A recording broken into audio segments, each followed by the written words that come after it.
अब देखो सबसे इंपॉर्टेंट चीज बताने लगा हूं मैं आपको, सबसे इंपॉर्टेंट चीज, बहुत इंपॉर्टेंट है, इसको अच्छे से याद रखना। Requirements for gas exchange in animals, जानवरों के अंदर गैस एक्सचेंज के लिए कुछ रिक्वायरमेंट्स होती हैं। जानवरों के अंदर, जानवरों के लिए गैस एक्सचेंज की कुछ रिक्वायरमेंट्स होती है, जरूरी चीजें होती हैं, वो आपने अपने जहन नशीन कर लेनी है। वो बातें कौन सी हैं, जरा उसको अच्छे तरीके से समझ लीजिए। वो बातें ये हैं, 3 से 4 चीजें। पहली चीज तो ये कि जिस मेम्ब्रेन से, मिसाल के तौर पे मैं ब्रीथ कर रहा हूं ना, तो जिस मेम्ब्रेन से कार्बन ऑक्सीजन का इंटरेक्शन होना है, क्रॉस होना है, ऑक्सीजन का अंदर दाखिल होना है, कार्बन डाइऑक्साइड का बाहर निकलना है, वो मेम्ब्रेन पतली होनी चाहिए। वो मेम्ब्रेन कैसी होनी चाहिए? पतली बिल्कुल होनी चाहिए। अगर मोटी हो गई मेम्ब्रेन जिसमें से कार्बन ऑक्सीजन ने क्रॉस होना है, तो फायदा होगा नुकसान होगा? फायदा होगा नुकसान होगा? बताओ भाई बताओ। अगर मेम्ब्रेन जिससे क्रॉसिंग ओवर होनी है, ऑक्सीजन अंदर कार्बन डाइऑक्साइड बाहर, वो मेम्ब्रेन पतली होनी चाहिए। अगर वो मोटी हो गई तो क्या होगा? अगर वो मोटी हो गई फायदा होगा नुकसान होगा? बच्चे कह रहे हैं सर, कुछ कह रहे हैं डिसएडवांटेज है, कुछ अच्छा, जिन्होंने डिसएडवांटेज कहा है तो उन्होंने डिसएडवांटेज क्यों कहा? मोटी लेयर का नुकसान क्या है? और जो कह रहे हैं कि सर फायदा होगा, उन्होंने फायदा क्यों सोच के कहा? जवाब तो होना चाहिए, कोई ना कोई जवाब होना चाहिए। हाँ भाई आशीष, हाँ बेटा आयशा, इमरान, खतीजा, हसन। आशीष कह रहे हैं सर नुकसान होगा, लेकिन इमरान कह रहे हैं सर फायदा होगा।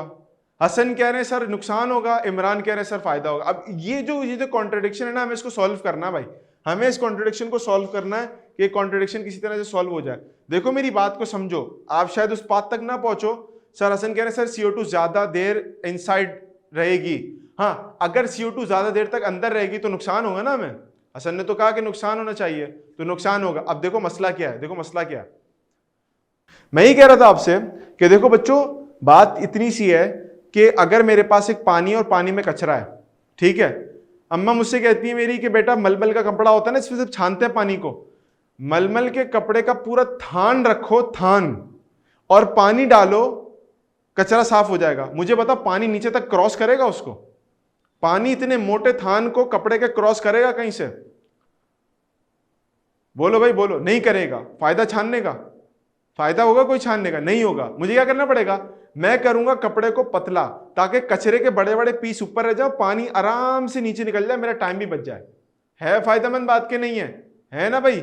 मुझे अगर गर्मी लग रही है तो मैं मोटी शर्ट क्यों पहनूंगा, हल्के कपड़े पहनूंगा ना, ताकि एयर उसमें से पास हो सके और मुझे ठंडक का एहसास हो सके।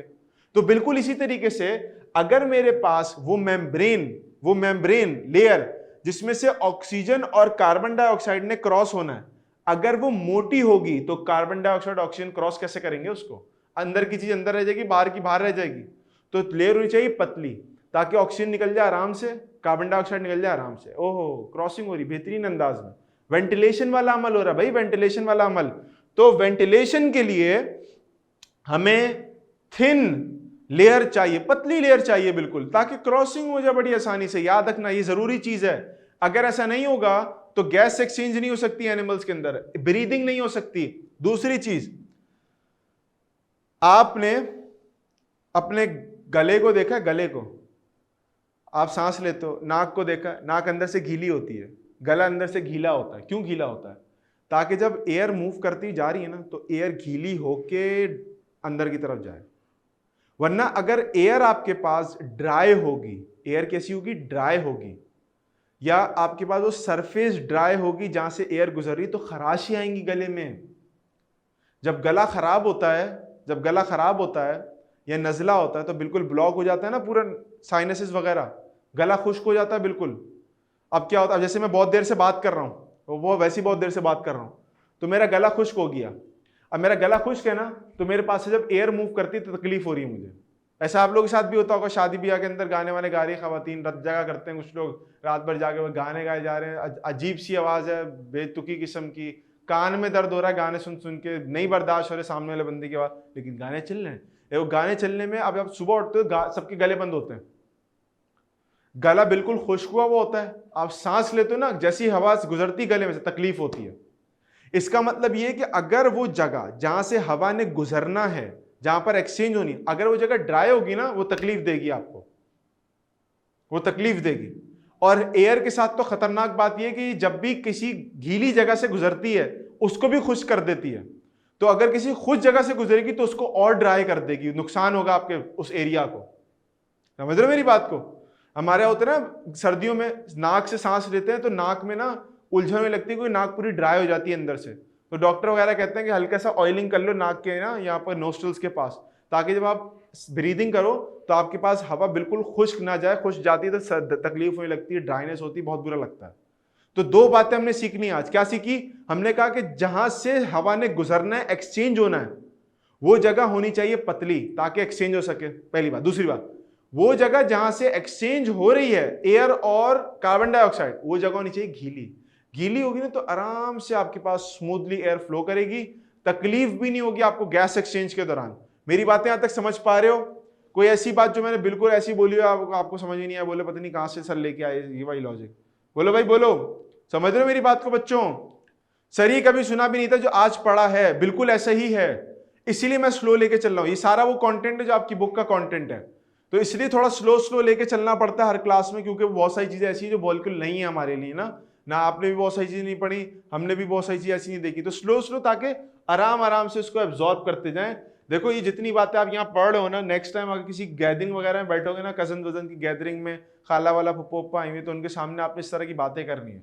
किसी की नाक बंद है ना अगर, या किसी को सांस लेने वाला मसला है, तो आप उसके अंदर ये वाला 4 पॉइंट्स बताना शुरू करोगे। देखिए सांस लेने में मसला इसलिए होता है कि ड्राई हो जाती है, गैस एक्सचेंज का जो फोरम है ना, जो मेम्ब्रेन है वो ड्राई नहीं होनी चाहिए उसमें। वो लोग बोलेंगे वो भाई डॉक्टर आ गया है तो अभी से। तो वेट वाली सरफेस का मैंने बताया कि इफ दैट सरफेस जहां से गैस एक्सचेंज होनी है अगर वो ड्राई है तो हवा उसको लगेगी और वो और ड्राई होगी। ड्राई होने से उसके डैमेज होने का खतरा है, आपको तकलीफ भी होगी गले में जैसे आमतौर पे होता है। ठीक है, तो अगर सरफेस वेट है तो बड़ी आसानी से क्रॉस हो जाएगी, वो बड़ी आसानी से क्रॉस हो जाएगी। प्लस ये है कि आपके पास जो डैमेज है सेल्स का या अतराफ के टिश्यूज को वो मिनिमम होगा, कम से कम होगा। जी हाँ, खाला को इंप्रेस करना है, पप्पो को इंप्रेस करना है, सारे कजन्स को इंप्रेस करना है, क्योंकि हम लोग आम बच्चे नहीं है, हम लोग बच्चे जो छाजाओ के बच्चे हैं, हम लोग छाजाओ में पढ़ रहे हैं। ठीक हो गया, आगे चलते हैं। वेट वाली कंडीशन हो गई ना। Permeability, do you know what permeability is? देखो मेरी बात समझो, मिसाल के तौर पे मैं लेदर की जैकेट लेता हूं, लेदर की जैकेट, और उस पे ऊपर से पानी डालता हूं। ठीक है, लेदर की जैकेट लूंगा, उस पे से पानी डालूंगा, और एक तरफ मेरे पास नेट का कपड़ा है, नेट वाला कपड़ा, उसमें से पानी डालता हूं। पानी किसमें से नीचे जल्दी निकलेगा? लेदर की जैकेट, नेट का कपड़ा, पानी किसमें से तेजी से निकलेगा? ऊपर से पानी डाल रहा हूं, नीचे जाना है, किसमें तेजी से निकलेगा? लेदर की जैकेट, नेट का कपड़ा, नेट से। क्यों? उसमें सुराख है छोटे छोटे। लेदर तो बिल्कुल ऐसा स्टिफ है ना, तो उसमें से तो बहुत टाइम लगेगा पानी को जज्ब होके नीचे गुजरने में। तो नेट में जो सुराख है तो आराम से नेट में क्रॉस कर जाएगा। तो नेट का क्रॉस करना कहलाता है परमिएबिलिटी। लेदर आपके पास तकरीबन इम्परमिएबल या बहुत लो परमिएबिलिटी है पानी के लिए। तो हमें ऐसी सरफेस चाहिए फॉर गैस एक्सचेंज जिसमें से कम गैस तो पास हो सके भाई, गैस तो पास हो सके। अब देखो मुझे एक बात बताना, स्किन है, कोई ऐसा दुनिया में इंसान मौजूद है जो स्किन के जरिए ब्रीदिंग करता हो, सांस लेता हो स्किन के जरिए? कोई है ऐसा शख्स? कोई हो शायद आपकी नजर में? नहीं है, कोई दिखेगा भी नहीं। और अगर कोई दिख गया आपको ऐसा शख्स जिसको जो स्किन से ब्रीदिंग करता है, तो भाई कोई दुआएं पढ़ के वहां से निकल जाओ, उसके पाँव देखो, उसके पाँव तो उल्टे नहीं है, क्योंकि इंसान ब्रीद नहीं करते विद द स्किन। इंसान आपके पास जो है वो फ्रॉग करता है, लेकिन इंसान जो है वो लंग से ब्रीथ करते हैं। तो अगर नेक्स्ट टाइम आपको कोई इंसान स्किन से ब्रीथ करता हुआ नजर आए तो पहले आपने उसकी टांगे देखनी कि उल्टी तो नहीं है। ठीक है, फिर आपने वहां से फौरन भाग जाना है। ठीक है, दुआ में पढ़ के आपने फौरन भाग जाना है, क्योंकि वो फिर इंसान नहीं है, वो कुछ और है। ठीक हो गया? तो हमारे पास स्किन परमिएबल नहीं है फॉर गैसेस। तो हमारा कौन सा पार्ट परमिएबल है गैसेस के लिए, जहां से गैस फ्लो कर सकती है अंदर बार अक्रॉस द मेम्ब्रेन? हाँ, साया है। सर क्यों भागे? वो अपने साथ फिर लेके जाएगा आपको, फिर आप एक ही बात ब्रीथ करोगे, उसके बाद फिर ब्रीदिंग नहीं आएगी हमारे। ठीक है ना? हाँ, तो मैं ही कह रहा था कि हमारे पास लंग्स वो वाहिद जगह है जहां से गैसेस फ्लो कर सकती हैं अक्रॉस मेम्ब्रेन, स्किन से नहीं कर सकती। कोई ये बोले मेरे डायरेक्ट सर के अंदर जो है वो हवा आती है, ऐसे नहीं भाई। आप गंजे होगे तो आपको हवा लग रही होगी, लेकिन हवा आपके दिमाग को क्रॉस नहीं कर रही। तो skin is impermeable to gases, lungs are permeable to gases. जुमला याद रहेगा मेरा, जुमला याद रहेगा। ह्यूमंस में skin is impermeable to gases या gas exchange, lungs are permeable to gas और गैस एक्सचेंज। समझ रहे हो मेरी बात को? तो आपके लिए परमिएबिलिटी होनी चाहिए। जिस सरफेस से आप सांस लेना चाह रहे हो वो एंट्रेंस तो दे गैसेस को, वो गैसेस को एंट्रेंस ही देगी तो सांस कहां से लोगे आप? कभी आपने जिंदगी में देखा होगा, आप किसी को फिल्मों में दिखाते हैं ना, मुंह पे वो तकिया रख के सांस घोट रहे होते हैं, मार रहे होते हैं, मुंह पे तकिया रख दो उसके, वो बोले हाथ उठा ले, बोले यहाँ से मैं गैस एक्सचेंज कर रहा हूँ। मर्डर का सीन ही खराब हो गया आपका। फिर जाके ब्रीदेबल स्नीकर्स क्यों होते हैं? पाँव से तो ब्रीदिंग नहीं होती। वो पाँव से ब्रीदिंग के लिए नहीं होते, वो वेंटिलेशन के लिए होते हैं। उनको ब्रीदेबल स्नीकर्स कह देते हैं कैची वर्ड्स यूज करने के लिए, लेकिन वो उसके लिए होता है वेंटिलेशन के लिए, कि हवा लगती रहती है, उसमें से हवा फ्लो होती है आसानी से, तो आपके पाँव में एथलीट फुट या फंगल इन्फेक्शंस नहीं होते, ठीक है, पकता नहीं है, इन्फेक्शंस नहीं होते मुख्तलिफ किस्म के। मेरे पाँव में कुछ दिन पहले हो गया था सेलुलाइटिस, वो भी इस वजह से हुआ था कि जूते में पहनता हूँ ब्रीदेबल नहीं थे, वेंटिलेशन नहीं होती उसमें से, तो वो एक जख्म हो गया था और पूरा पाँव स्वेल कर गया था मेरा। तो ये मेरे वेंटिलेशन बढ़ाने के लिए होता है। समझ रहे हो मेरी बात को? अब आगे चलते हैं आज की आखिरी बात पे, which is large surface area. Large surface area क्यों जरूरी है फॉर रेस्पिरेशन? इसके लिए मैं आपको एक चीज दिखाता हूं। ये देखो बच्चों,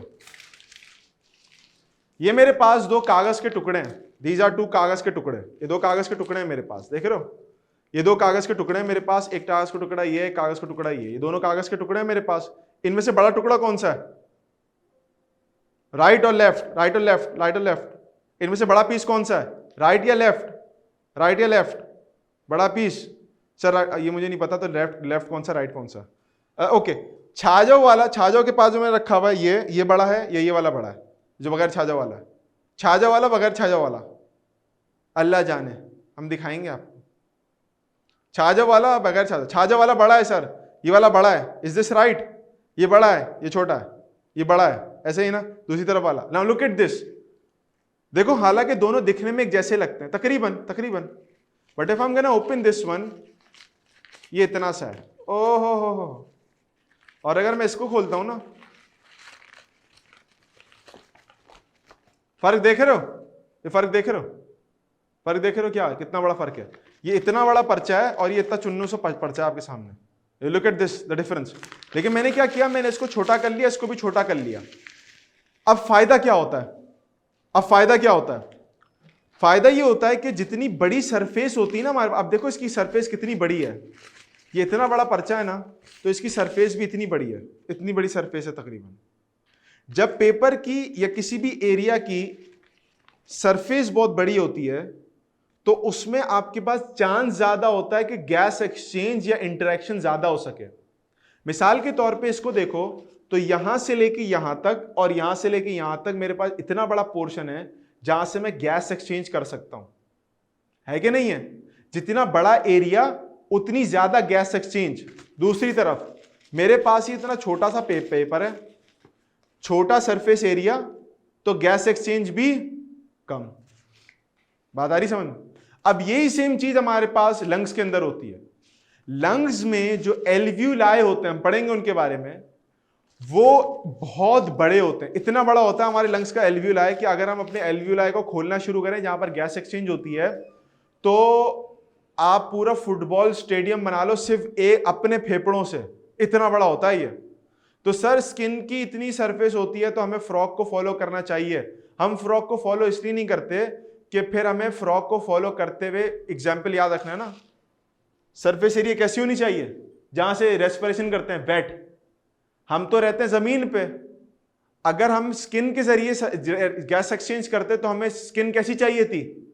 वेट। हम रहते हैं कराची में जहां टेम्परेचर आपके पास 40-45 चल रहा होता है, एकदम हब्स गर्मी बुरे तरीके से, पानी तो यूं शॉर्ट होता है हमारे स्किन पे से। बात समझ में आ रही है? तो इसका सांस कैसे लेते हैं? तो गीली होनी चाहिए आपके पास सरफेस जहां से हम रेस्पिरेशन करते हैं। समझ में आई बात? तो फ्रॉग तो गीला करने के लिए पानी में रहता है अपने आधी से ज्यादा जिंदगी, हमें भी फिर पानी में रहना पड़ता, बिल्ली के बच्चों की तरह, पानी की बिल्ली की तरह। हाँ यस, गीला होना पड़ता है ना सरफेस को, उसके बगैर तो रेस्पिरेशन हो नहीं पाती, तो इसलिए हम स्किन से काम नहीं करते। तो मैं ये आपको अर्ज कर रहा था कि एल्व्यूलाई जो होते हैं ना, जहां पर हमारे लंग्स के अंदर गैस एक्सचेंज होती है, वो इतने बड़े होते हैं कि अगर पूरे दोनों लंग्स के एल्वियोलाई को खोलना शुरू करें ना आप, तो पूरा फुटबॉल स्टेडियम भर जाए सिर्फ एक आदमी के लंग्स के एल्वियोलाई से। इतना बड़ा सरफेस एरिया होता है उनका, कहां स्किन कहां एल्वियोलाई, इसलिए हमें स्किन की जरूरत नहीं पड़ती। मेरी बात समझो मैं क्या कहना चाह रहा हूं? तो जितना बड़ा सरफेस एरिया होता है उतना ज्यादा ऑक्सीजन और कार्बन डाइऑक्साइड की एक्सचेंज बढ़ जाती है। समझो मेरी बात को बच्चों। सर बॉडी में कैसे होता है ये तो बड़ा है, ये ऐसे होता है जैसे ये हुआ है। अब इतना बड़ा पर्चा है ना, अभी मेरे हाथ पे नहीं समाएगा पूरा, तो मैंने इसको क्या किया, इसको मैंने इस तरह से फोल्ड कर लिया, तो सरफेस एरिया को रिड्यूस कर लिया मैंने इस तरह से, सरफेस एरिया को रिड्यूस कर लिया इस तरह से। तो बिल्कुल इस तरह से एल्वियोलाई भी यूं क्रंच हुआ होता है अंदर की तरफ, और लेकिन फोल्डिंग ज्यादा होती है उसके अंदर इतनी सारी, तो आपके पास जो है ना वो सांस आराम से एक्सचेंज कर सकते हो। सर लेकिन ये सब हमने पसली के नीचे दबाया हुआ, बिल्कुल अंदर उसके दबाया हुआ भाई, पसलियों के अंदर भी मसल के अंदर भी लंग्स के अंदर भी जाके एल्वियोलाई होता है। ठीक हो गया, समझो बात को। अभी तो हम और भी बहुत बड़ी बड़ी चीजें देखेंगे, अभी तो आप एल्वियोलाई के नाम पे हिल गए, अभी तो आपने डीएनए की कहानी नहीं सुनी। जब आप डीएनए की कहानी सुनोगे तो आपको पता चलेगा कि आपके बॉडी के अंदर पाए जाने वाला डीएनए आपको कहां तक पहुंचा सकता है। अभी तो हमने आपको फुटबॉल स्टेडियम तक पहुंचाया है, अब हम आपको चांद तक पहुंचाएंगे इंशाल्लाह डीएनए के, जब हम खोलना शुरू करेंगे। तो फिलहाल जस्ट रिमेंबर दीज 4 टॉपिक्स कि अगर हमें गैस एक्सचेंज करनी है तो हमें ये 4 कंपोनेंट्स पूरे करने हैं, 4 रिक्वायरमेंट्स पूरी करनी है, वरना इसके बगैर गैस एक्सचेंज नहीं हो सकती। आज की क्लास को यहीं तक रखते हैं, इंशाल्लाह नेक्स्ट क्लास में मुलाकात होती है। लेकिन उससे पहले पैलेसिड सेल का फंक्शन बता दूं। पैलेसिड सेल्स और स्पंजी मीजोफिल दोनों के दोनों फोटोसिंथेसिस में रोल प्ले करते हैं, लेकिन पैलेसिड का एक एडिशनल फंक्शन ये होता है कि वो आपके पास किसी भी ऑब्जेक्ट को, किसी भी बैक्टीरिया को डायरेक्टली लीफ के अंदर घुसने नहीं देते, उनकी पूरी एक लेयर बनी हुई होती है। तो 2 फंक्शन हो गए पैलेसिड के, पहला फंक्शन फोटोसिंथेसिस, दूसरा फंक्शन बैरियर का काम करते हैं। बैरियर जानते हो ना कैसा होता है, वो गलियों के बाहर लगा होता है, बैरियर उठाते हैं उसको, गाड़ी उसमें से पास होती है। तो पैलेसिड सेल बैरियर का काम करते हैं, किसी बैक्टीरिया को घुसने नहीं देते लीफ के अंदर। आशीष बेटा बात क्लियर हो गई?